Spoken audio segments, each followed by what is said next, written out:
ओम शांति। अजय मावा के परिष्कृत स्वरूप में स्थिति, परिष्कृत स्वरूप में स्थिति 5975 चा मावाक्यन परिष्कृत स्वरूप जी स्थिति में सदा स्थित रहंदा है। परिष्कृत स्वरूप जी लाइट में अन्य आत्माओं के भी लाइट ही दिखाई दींदी है। कभी खुद जो फरिश्त स्वरूप अनुभव कयो तो बाबा सिंधी चवनि था, कभी खुद जो फरिश्त अनुभव फरिश्त स्वरूप जी लाइट में अन्य आत्माउनि खे भी लाइट ही दिखाई में ॾींदी आहे न। हद जे एक्टर्स जॾहिं हद जे अंदरि पंहिंजी एक्ट कंदे दिखाई में ॾींदा आहिनि त लाइट जे कारण अति सुंदर स्वरूप दिखाई में ॾींदो। त उहा थींदी आहे न, विच में लाइट हूंदी आहे ऐं सभु नज़र ईंदो आहे। उहो ई एक्टर साधारण जीवन में साधारण लाइफ जे अंदरि पार्ट वॼाईंदा आहिनि त कीअं दिखाई में ॾींदा। राति ॾींहं जो अंतर दिखाई में ॾींदो आहे न। लाइट जो फोकस उन्हनि जे फीचर्स खे परिवर्तित करे ॾींदो आहे। जॾहिं वो स्टेज ते हूंदा आहिनि त लाइट जो फोकस उन जे फीचर्स खे चेंज करे छॾींदो आहे। हीअं ई बेहद जे ड्रामा में असां हीरो हीरोइन एक्टर्स जॾहिं अव्यक्त स्थिति जी लाइट जे अंदरि हर एक्ट करण में छा दिखाई ॾींदा आहिनि। जॾहिं अव्यक्त स्थिति जी लाइट जे अंदरि अगरि असां हर एक्ट करूं त असां छा दिखाई में ॾींदासीं। फरिश्तो, अलौकिक फरिश्तो नज़र ईंदासीं। असां छा नज़र ईंदासीं? अलौकिक फरिश्तो नज़र ईंदासीं। साकारी जे बजाए सूक्ष्म वतनवासी नज़र ईंदासीं। जॾहिं असां ईअं कमु कंदासीं न ख़ुदि खे फरिश्तो सम्झी करे त असां हिन दुनिया में साकारी न नज़र ईंदासीं, सूक्ष्म वतनवासी नज़र ईंदासीं। साकारी हूंदे हुए बि आकारी अनुभव थींदो। हर एक्ट हर एक खे स्वतः ही आकर्षित करण वारी हूंदी। हर एक्ट समझी हर एक खे स्वतः ही आकर्षित करण वारी हूंदी। जीअं अॼु हद जो सिनेमा व ड्रामा कलयुगी मनुष्य जे आकर्षण जो मुख्य केंद्र आहे। जीअं अॼु जे हद जे सिनेमा व ड्रामा कलयुगी मनुष्यनि जे आकर्षण जो मुख्य केंद्र आहे न। छॾणु चाहींदे हुए या न ॾिसणु चाहींदे हुए बि हद जे एक्टर्स जी एक्ट पंहिंजी और खीचे वठंदी आहे। अॼु जा एक्टर्स अगरि गाॾी में काॾे वञनि, एक्टर्स आहिनि, प्राइम मिनिस्टर, प्रेसिडेंट आहिनि, त उन्हनि जी एक्टर्स जी एक्ट पंहिंजी और खींचदी आहे, लेकिन हुनजो आधार आहे लाइट।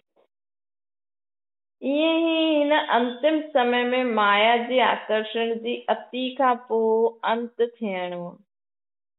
बेहद जे हीरो एक्टर्स जो सदा हीरो स्वरूप में स्थित हूंदा आहिनि।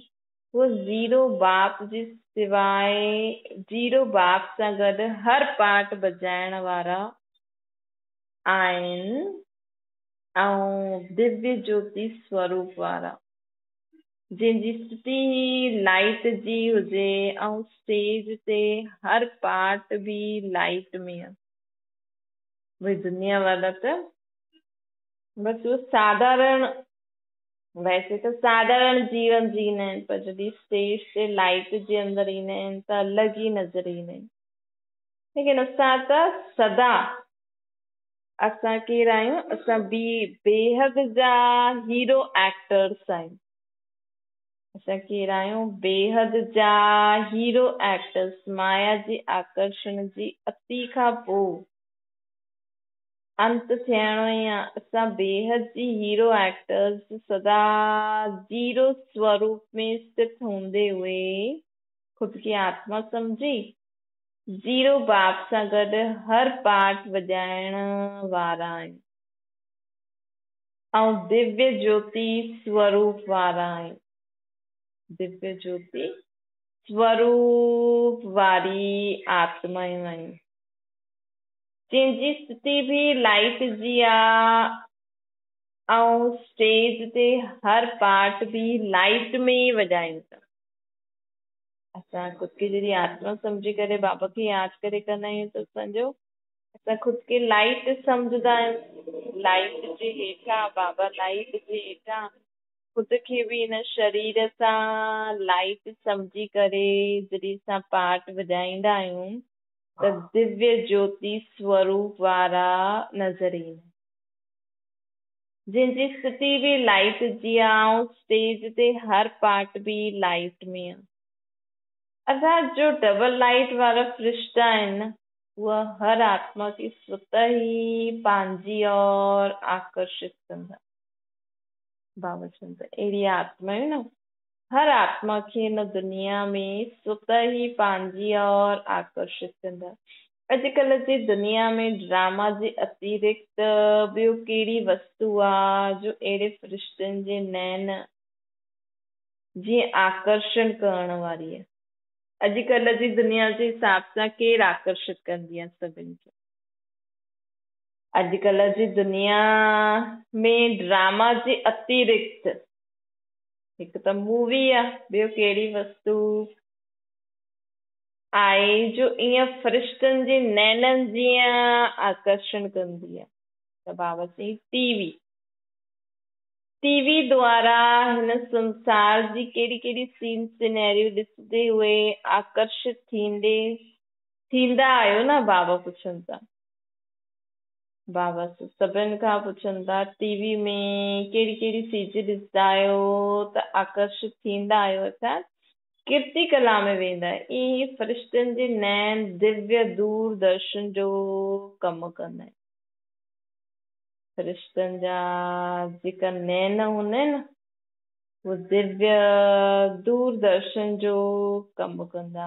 हर हिक जी नैन द्वारा सिर्फ़ ये संसार जा ई न लेकिन टिनी लोकनि जा दर्शन कंदा। हर हिक जे नैननि द्वारा माण्हू दुनिया वारा माण्हू अचण वारे समय में जेका अहिड़ा फरिश्ता ठही वेंदा न हुननि जे नैननि द्वारा सिर्फ़ ये संसार न नज़र ईंदो। हुननि जे नैननि में सिर्फ़ ये संसारी चीजूं ई न हूंदियूं लेकिन उन्हनि जा नैन माण्हुनि खे टिनी लोकनि जो दर्शन कराईंदा। टिनी लोकनि जो दर्शन कराइण वारा ठहिया आहियूं। असां पंहिंजे नैननि सां कहिड़ी बि आत्मा खे टिनी लोकनि जो दर्शन कराए सघंदा आहियूं। ईअं बाबा चवनि था ईअं फरिश्ते जे मस्तक में चमकदी हुई मणी आत्माउनि खे सर्च लाइट हाउस जे समान आत्माउनि खे सर्च लाइट हाउस जे समान स्वयं जो स्वरूप स्व मार्ग ऐं श्रेष्ठ मंज़िल जो स्पष्ट साक्षात्कार कराए। ऐं असांजे मस्तक तां जेकी लाइट निकिरे आत्मा जी हुन सां छा थिए आत्माउनि खे पंहिंजो स्वस्वरूप असांजे नैननि द्वारा टिनी लोकनि जो साक्षात्कार थिए। अगरि असां फरिश्तो ठही वेंदासीं त ईअं थींदो। असांजे नैननि द्वारा माण्हुनि खे टई लोक नज़र ईंदा। असांजे मस्तक में जेकी लाइट निकिरंदी उन द्वारा माण्हुनि खे पंहिंजो स्वस्वरूप स्व मार्ग पंहिंजो सही मार्ग जीवन में श्रेष्ठ मंज़िल ऐं हुन मंज़िल ते कीअं हुन मंज़िल जे लाइ जो मार्ग आहे उहो बि नज़र ईंदो मंज़िल बि नज़र ईंदी कि असांखे जीवन में छा करिणो स्पष्ट साक्षात्कार की कॾहिं बि कहिड़ी आत्मा असांखे मिलंदी आहे न त हुनखे पंहिंजे खे आत्मा सम्झी करे हुननि आत्माउनि खे ॾिसो, किथे बि हलंदे वलंदे काॾे वेंदा बि आहियो घर में बि या कॾहिं टीवी बि ॾिसंदा आहियो कुझु त हुनमें बि ईअं न सोचो मां इहे ॾिसां थी, हुनमें बि हर आत्मा जी आत्मा खे ॾिसो। छो जी जॾहिं असां पंहिंजे खे आत्मा सम्झी बाबा खे यादि करे हर आत्मा खे ॾिसंदा आहियूं न त हुनखे पंहिंजो स्वरूप हिन लक्ष्य सां ॾिसजो की भई मां हिन आत्मा खे ॾिसां थी त हिन आत्मा खे पंहिंजो स्वरूप स्वमार्ग ऐं पंहिंजी श्रेष्ठ मंज़िल स्पष्ट साक्षात्कार थी वेंदी। छो कि माण्हू न हिन समय मुंझल आहे कि असां छा करूं। कॾहिं बि तव्हां वटि अचे कोई माण्हू त असांखे माण्हू पुछे त असां छा करूं, ॾाढो सम्झ में नथो अचे, उन समय हुननि खे आत्मिक दृष्टि सां ॾिसजो, बाबा खे यादि करे कि हिनखे बि पंहिंजो लक्ष्य सही राह मिली वञे। बाक़ी ज्ञान में अचे उहो त असां संकल्प कंदा ई आहियूं, लेकिन त बि अगरि कोई कंहिंजो पाठ न आहे त कम से कम हुनखे जीवन में सही राह त मिले कि हुनखे छा करिणो आहे।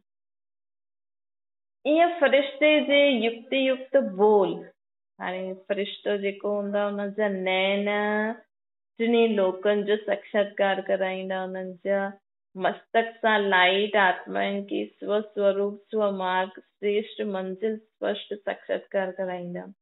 ईअं ई फ़रिश्तनि जा जो बोल हूंदा आहिनि न, फ़रिश्ता जा युक्ति युक्त बोल हूंदा आहिनि, अर्थात अमूल्य बोल हर भिखारी आत्माउनि जी रत्ननि सां झोली भरपूर कंदा रहंदा आहिनि। हुननि जा बोल वो साधारण बोल न बोलंदा आहिनि, वो जेको ॻाल्हाईंदा आहिनि न हुन सां हर आत्मा, छो जी आत्मा हिन समय भिखारी आहे न, आत्मा चाहे तिनखे गुण शक्तियूं सम्झ मिले, त हर भिखारी आत्माउनि जी रत्ननि सां झोली भरपूर करे वठंदा आहिनि।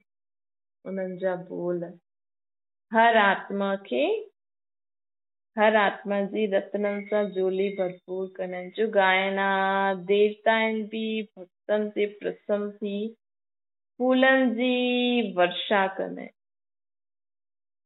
देवताऊं बि भक्तनि ते प्रसन्न थी फूलनि जी वर्षा कंदा आहिनि। त हाणे असां देवी देवता ठहूं था, हिन समय अगरि असां कंहिंसां बि ॿ मिठा बोल ॻाल्हाए छॾिया, अहिड़ा बोल जंहिंसां माण्हुनि खे प्राप्ति थिए, त जीअं असां पंहिंजे भक्तनि जे मथां फूल था बरसायूं, ईअं तव्हां श्रेष्ठ आत्माउनि द्वारा विश्व जी आत्माउनि जे प्रति सर्व शक्तियूं, सर्व गुण तथा सर्व वरदाननि जी पुष्प वर्षा स्व जे प्रति थींदी। ईअं तव्हां श्रेष्ठ आत्माउनि द्वारा असां श्रेष्ठ, जॾहिं असां ईअं मुख सां अमूल्य बोल ॻाल्हाईंदासीं न त सिर्फ़ु हुननि ते ई न, लेकिन असां श्रेष्ठ आत्माउनि द्वारा विश्व जी आत्माउनि जे प्रति सर्व शक्तियूं, सर्व गुण तथा सर्व वरदाननि जी पुष्प माला सर्व जे प्रति थींदी। बाबा चवनि था सभिनि जे मथां थींदी। असांजा जेका बि भक्त आहिनि न उन्हनि सभिनि जे मथां थींदी। इन करे बाबा चईंदा आहिनि न रोज़ असांखे मुरली बि पढ़णी खपे, सुठा सुठा शब्द बि मुख मां कढो कि बाबा सभी आत्माउनि खे जेके जो शक्ति खपे उहा मिली वञे, बाबा सभी आत्माउनि खे जेके जो गुण खपे वो मिली वञे, बाबा सभी आत्माउनि खे जो वरदान खपे जो हुननि जे सर्व जे लाइ हित में आहे उहो सभिनि खे मिली वञे। हिन सां छा थींदो आहे कि असांजे मुख सां चइण बाबा खे यादि करे त ऑटोमेटिकली सर्व आत्माउनि जे मथां इहा जीअं त पुष्प वर्षा थींदी वेंदी आहे। या मुरली पढ़ो या मुख सां ईअं शब्द कढो, कीअं बि करे न असांजे मुख सां रोज मन में संकल्प, मुख सां बोल, असांजे कर्म बाबत जी याद में हर कर्म कंदव त तव्हांजे हर कर्म द्वारा गुणनि जी दान थींदी वेंदी। त जीअं लक्ष्मी जा हथनि सां ई ॾेखारींदा आहिनि न कि भई धन बरसे थो, देवताऊं पुष्प वर्षाइनि था, ये असल में ये आहे असां पंहिंजे कर्मनि द्वारा गुणनि दान करूं त जीअं असांजे हथनि सां माण्हुनि खे गुण रूपी धन मिले थो।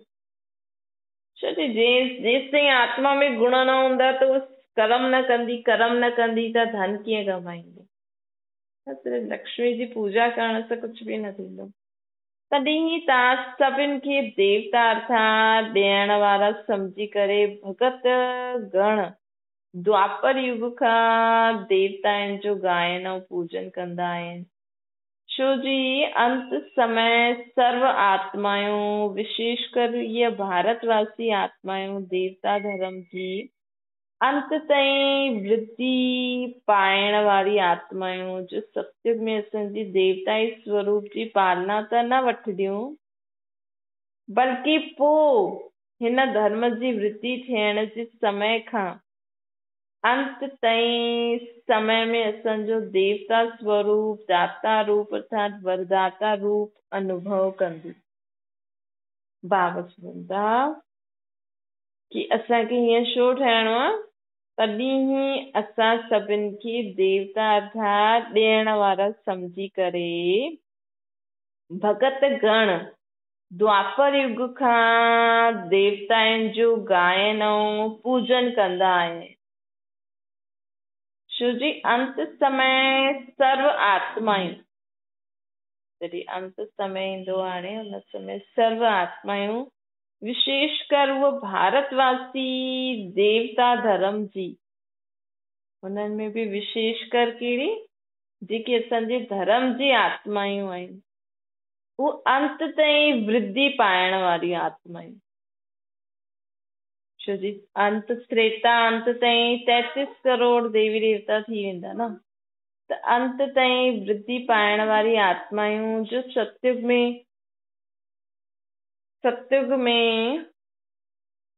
में देवताई रूप जी पालना त न वठंदियूं, भले सत्युग में न ईंदियूं, बल्कि बाद में हिन धर्म जी वृद्धि हुजण जे समय खां वठी करे अंत ताईं जे समय में असांजो देवता रूप अथवा वरदाता रूप अनुभव कंदी। असांजे अंतिम देवता रूप जी अनेक प्राप्तियुनि जा संस्कार व स्मृतियूं सर्व आत्माउनि में मर्ज रहंदियूं। मतिलबु हाणे जो असां मन वचन कर्म जो आत्माउनि खे ॾियूं था, भले असांजे साम्हूं कोई माण्हू न आहे, लेकिन असां संकल्प करूं था बाबा खे यादि करे कि विश्व जी सर्व आत्माउनि खे सुख शांति ख़ुशी मिले थी, त इहे जेको माण्हुनि खे अनुभव थींदो न जाते जाते कि हा असांजी कृपा आहे देवी जी असांजे मथां, कई माण्हू चवंदा आहिनि असांजे मथां देवी जी ॾाढी कृपा आहे, उहो भले सॼो ॾींहुं देवी जी भक्ति नथा करनि, लेकिन हुननि खे लॻे थो। उहो कीअं लॻंदो, जॾहिं हाणे असां संकल्प कंदा आहियूं त असांजे भक्तनि वटि उहा वाइब्रेशन वेंदा आहिनि। त बाबा चवनि था कि ईअं भगत माण्हू न, हुननि जे अंदर इहे स्मृतियूं मर्ज थी वेंदियूं आहिनि, अर्थात समाइजी वेंदियूं आहिनि। पोइ जॾहिं द्वापर युग में उहे ईंदियूं त आपे ई संस्कार मर्ज थींदा वेंदा ऐं ओड़ा कर्म कंदा वेंदा भक्ति जा। हिन कारण प्रैक्टिकल रूप में सत्युग की सृष्टि में न ईंदे हुए बि द्वापर में सृष्टि मंच ते ईंदे ही देवता स्वरूप जी प्राप्ति जी स्मृति मर्ज थी वेंदी ऐं गायन पूजन कंदा रहंदा। सम्झो असांजे अंतिम फ़रिश्ते स्वरूप जो फ़ाइदो छा आहे? असांखे हाणे फ़रिश्ते स्वरूप में छो रहणो आहे? ताकि द्वापर खां माण्हू भक्ति जा हाणे खां उहा पंहिंजे अंदरि अनुभव करनि ऐं पोइ द्वापर युग खां वरी खां भक्ति शुरू करनि। ईअं बेहद जे एक्टर्स स्वतः पंहिंजी तरफ़ आकर्षित न कंदा आहियो। असां ॿियनि खे आकर्षित न करे सघंदा आहियूं। ईअं ई डबल लाइफ स्थिति ऐं स्टेज तव्हां सभिनि जो बाप खे प्रत्यक्ष कंदो। जीरो ऐं हीरो ॿई प्रत्यक्ष थींदा न। बाबा जीरो ऐं असां हीरो सभु प्रत्यक्ष थींदा न। त हुन समय न लाइट हली वई। पोइ बाबा चयईं हाणे ॾिसो लाइट सां केतिरो कमु ईंदो आहे।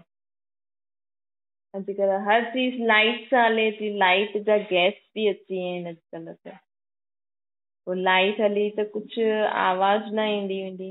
हाणे बि सभिनि खे आकर्षण करण जी वस्तु लाइट जे आधार ते आहे। हाणे बि तव्हां सभिनि जे आकर्षण करण जी वस्तु लाइट जे आधार ते आहे।